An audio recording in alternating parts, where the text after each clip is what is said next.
Let's start with what wealthy Americans have been doing under whatever kind of advice they've been getting. When it comes to paying or deferring taxes, what are we seeing?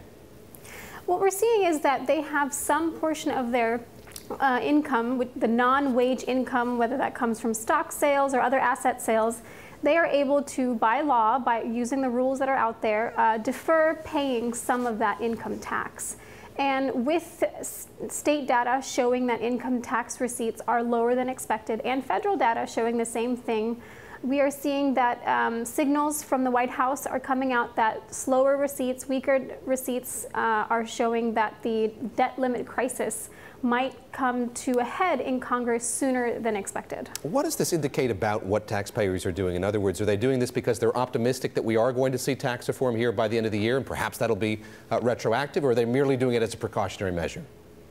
You know, the trend started after the elections, and with so much talk from President Trump that there will be a massive tax reform, the biggest, they are saying, since the 1980s.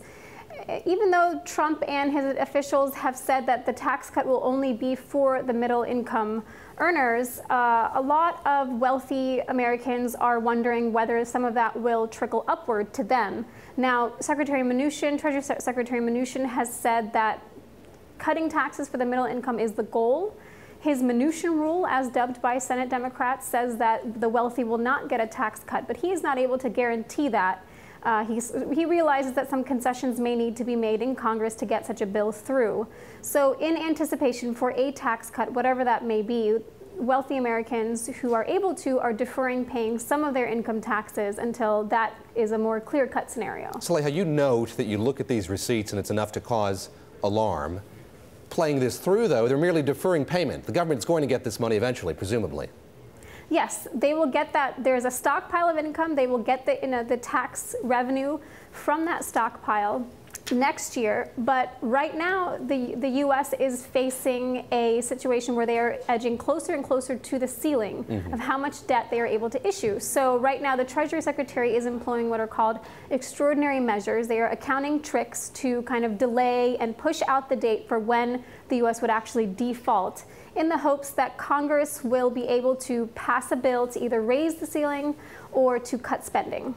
During the past administration, the previous administration, we heard from the then Treasury Secretary a lot about the debt ceiling. He implored lawmakers to work quickly to raise that ceiling and not make this as perilous as it had been in the past. Are we seeing the same thing here from Treasury Secretary Mnuchin? Is he trying to get in front of this as much as he can?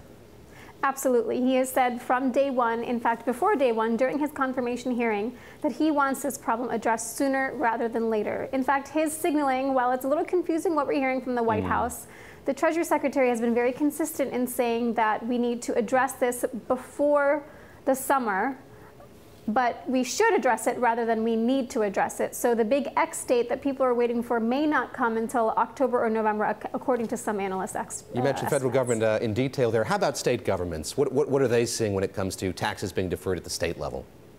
Yeah, they are also seeing pressure, and for them it's different. They have a different fiscal year. They aren't able to push off paying off their debts into another year.